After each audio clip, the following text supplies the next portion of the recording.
છો Vadodara 24 hours news. હવે જોઈએ અગત્યના સમાચાર। વડોદરા શહેરમાં સનફાર્મા રોડ પર આવેલ શ્રી સારેશ્વર હનુમાનજી મંદિરની સ્થાપના દિવસે તથા હનુમાન જયંતિના શુભ પ્રસંગે શ્રી હનુમાનજીની ભવ્ય શોભાયાત્રાનું સારા ફાઉન્ડેશનના સહયોગથી આયોજન કરવામાં આવ્યું છે। વડોદરા શહેરમાં સનફાર્મા રોડ પર આવેલ શ્રી સારેશ્વર હનુમાનજી મંદિરના સ્થાપના દિવસ નિમિત્તે હનુમાનજીની ભવ્ય શોભાયાત્રાનું આયોજન કરવામાં આવ્યું હતું, જેમાં સારા ફાઉન્ડેશનના સહયોગથી આ શોભાયાત્રાનું આયોજન કરવામાં આવ્યું હતું, જેમાં ખાસ ઉપસ્થિતિમાં સારા ફાઉન્ડેશનના પ્રમુખ અનિલસિંહ ચૌહાણ તથા ઉપપ્રમુખ મિતેશભાઈ વાઘેલા, શ્રી સારેશ્વર હનુમાનજીના તમામ ભક્તો આ શોભાયાત્રામાં જોડાયા હતા અને હનુમાનજીની શોભાયાત્રા સનફાર્મા શ્રી સારેશ્વર હનુમાનજી મંદિરથી નીકળી સનફાર્મા વિસ્તારમાં ફરીને શ્રી સારેશ્વર હનુમાનજી મંદિર ખાતે પૂર્ણ કરવામાં આવી, જેમાં મોટી સંખ્યામાં શોભાયાત્રામાં ભક્તો જોડાયા હતા। જેની વધુ માહિતી સારા ફાઉન્ડેશનના પ્રમુખ અનિલસિંહ ચૌહાણ મીડિયા સમક્ષ માહિતી આપી હતી, જેમાં ઠેર ઠેર શોભાયાત્રાનું સ્વાગત પણ કરવામાં આવ્યું હતું।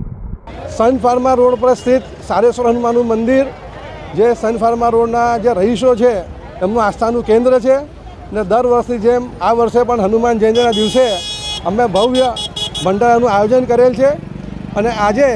હનુમાનજીની શોભાયાત્રાનું આયોજન કરેલ છે, જેમાં ખાસ અહીંના રહીશો, અહીંના બાળકો વેશભૂષામાં વિવિધ વેશભૂષામાં બધા આવેલ છે અને ઊંટ ગાડી, ઘોડા ગાડી, બળદ ગાડી એવી રીતે અલગ અલગ વિવિધ સાંસ્કૃતિક કાર્યક્રમોનું આજે આયોજન કરેલ છે અને આજે અમે સુંદરકાંડમાં ભવ્ય આયોજન કરેલ છે।